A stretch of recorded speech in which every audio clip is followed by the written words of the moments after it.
much. Good afternoon, everybody. I was very, very happy that I was invited by Coach Rufus and RD May, together with my co-guide, Milo over there. There's Milo. Please come to see you. Milo over there. Come over here, Milo. Okay, so today, we started our tour as Kong 7. Kita ninyo dito sa atong same day edit. Congratulations sa mga sa atong mga documentarians. But today we started our tour at the San Agustin Metropolitan Cathedral, right where the cross is. I'm sure you all know that that cross, which has survived fire and bombing, and is still there, standing, that big cross in front of the cathedral, you will see part of the wooden portion. One side is open, so I invite you to visit. And the cathedral that has seen many, many reincarnations with a couple of fires and bombings and all of that, and finally it is now in its full glory, restored to its full glory with the stained glass windows. And the Birhen Sakota, we also visited her. She's finally returned to her home in the cathedral. So I invite everybody to visit the Birhen Sakota inside the cathedral. We also saw the tombs in the cathedral of our 3 archbishops who are all interred within the cathedral that they all were a part of. Of course, we went to the convento. We passed the convento on the way to the water tower, which is the oldest standing government structure in the city. In 1922 pa na siya, tun karon lang siya naunsa.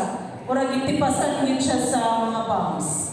Which is now a city museum that JC is curating, has curated. It is open to the public, so I invite everybody to visit there. Of course, we went then to Gaston Park. You know already that Gaston Park is really the center of town, and that is where the battles took place, and executions and parties, all in the same spot. So dito rin na nahitabo sa Gaston Park. And then we saw the Club Popular where our fallen heroes got together and signed the Pact of Resistance. Muna sila ang nangag-fight during the Philippine-American Wars in 3 battles. The Battle of Cagayan, the Battle of Macambus Hill, and the Battle of Agusan Hill. All were fought in the 1900s. So din nato nakita ang heroism of the Cagayanons.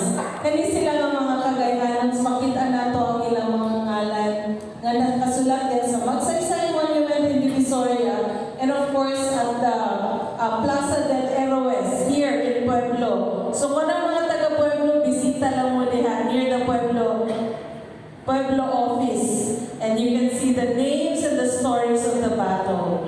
We also, of course, went to see the Duo Park, where the apparition of the miraculous apparition of the Birhen Sakota took place. Katunay mga invaders na nag-anhi sa ato when they tried to sakop us, nagpakita si Birhen and told the invaders to leave her people alone. So we did see, Duo Park is now Duo, meaning to visit. Duawanan din siya karon kay pwede naman kaon dito. Lamig kaayo ang pamati maglingkod-lingkod abay sa suba. We went also, we're very happy to have visited the mayor in Casa Real. The city hall is very, very historic. So it's there in the book. I invite you to really read the book so we can know about the history of all of these places. Kanina ang atong Lourdes, the parochial school that was started there, unang sinugdanan sa Lourdes College, Xavier University, and Cathedral School. So they all started there, kaya bitang kilid sa City Hall, nasa Burgos. There nagsugod ang atong educational system under Archbishop Hayes. Of course, we went through Divisoria. Lamig kayo baklayo ng Divisoria nga mag.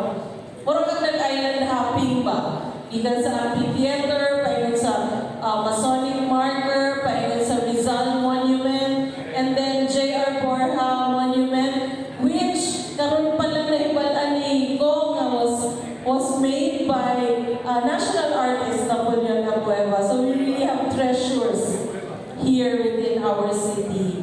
Very, very proud punta sa atong Kiosco Kagawasan, which is really the center of civic activities of the city. And of course, ang atong El Pueblo Asos ROS, na adihan sa Divisoria, kanang itong nag-anak, dili na siya si Bonifacio. That is a monument to our heroes, and their bones were interred there. Pagkahimuan na, gadulang-dulaan na ni Kong Rufus sa una itong bata pa siya. Saka-saka siya dito, kuan, hawid-hawid sa kasabolo kong, hawid-hawid sa kong sa bolo. Of course, the pride and joy of Cagayan de Oro, Xavier University Ateneo de Cagayan. We are very, very happy that it will be preserved, their heritage zone, the Immaculate Conception Chapel, the Lucas Hall, Library, and the Science Center are all going to be preserved. So let us not worry about losing this treasure, and everything that is about our folklore can be found within the museum at Xavier University. We visited that also this morning. Ang lamig po na yung kaayo nga gibuhat sa paniod to because we had lunch, we had heritage food as well. No, we had chicken surol, nalingaw kay si Kong sa tukong bamboo rice. Bamboo rice was her favorite, beef rendang, all really historical heritage food as well of the region, all found at Kusina Higala. In the afternoon, we passed through the Misamis Oriental General Comprehensive High School, where we can see the statue of Don Apolinar Velez. That was his dream. His dream in the early 1900s was to make Cagayan a center of education. So he raised the money himself and convinced his brother to donate the land. Munang nahitabo nga Misamis Provincial School, and it is now what we call mall. So it's a very, very historical building, and it has opened Cagayan as really an educational center of the region with our 4 universities now. After that, we went to the MacArthur marker, which is quite an exciting time for Cagayan de Oro. We all know the General Douglas MacArthur, as he left Corregidor in 1942, passed through Cagayan de Oro, hindi siya nag-escape. And you will see a model of the PT boat that he arrived in, and the marker is shaped like his scrambled egg hat. So if you have not been there, please do visit that in Makabalan. Pag-abot ni MacArthur dinhi siya nalukad paingon sa Del Monte, sa Bukidnon, sa Manolo Fortich, where he stayed there for 4 days. Ay siya ilupad gikan dito paingon sa Darwin, Australia, and that is where he said, "Philippines, I shall return." So that is something that is a big part of our history. Of course, after that, we visited the mentioned Kong, the Capital University Museum of Three Cultures, where it's really a perfect museum to learn about the people of this area. Kaya na dito tanan atong matunan ang heritage and kultura na magsugod na sa history sa Cagayan de Oro as it developed, no? And then ang kultura sa atong mga higaunon, sa atong mga Maranao, and of course, all other peoples and cultures of Cagayan de Oro, and of course, ang ilang gallery with the evolution of the Capital University. It is a must-see museum.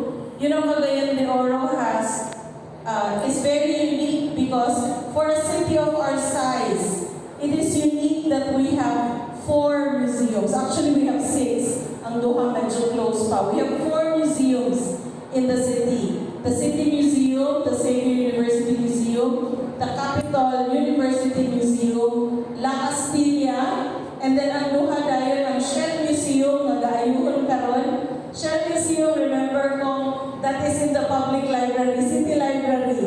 Shell Museum, the City Library is being constructed now. So we hope that the Shell Museum will return. And of course, we have the DXCC Museum. So unique kaayo ang Cagayan de Oro that is really a source of pride nga natay 6 kabuok museum. After the Capital University Museum, nagsaka na dinhi, we visited the heroes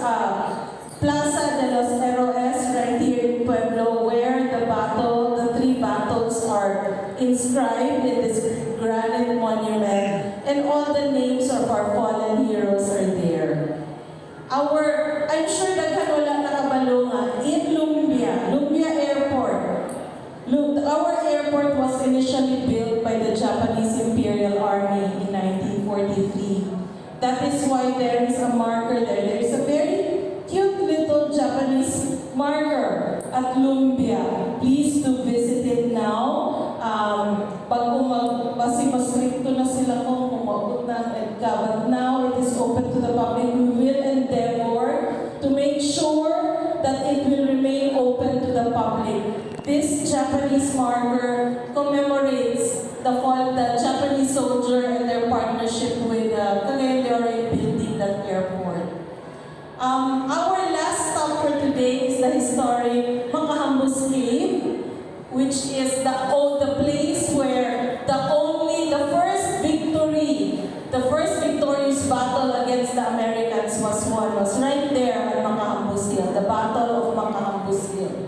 Also happened in the 1900s. So Makahambus Cave, as we all know, is one of our atuanan with mga locals, and we are very happy to note that it has remained clean and it is being maintained. It's undergoing a little work now para magpadayon paghihapon na open siya sa bisita. So it was quite an exciting day for us. It was, as Kong said, quite a long day, but we did really see and appreciate the beauty of our heritage of Cagayan de Oro. So I invite everybody to, you can actually walk along with the book.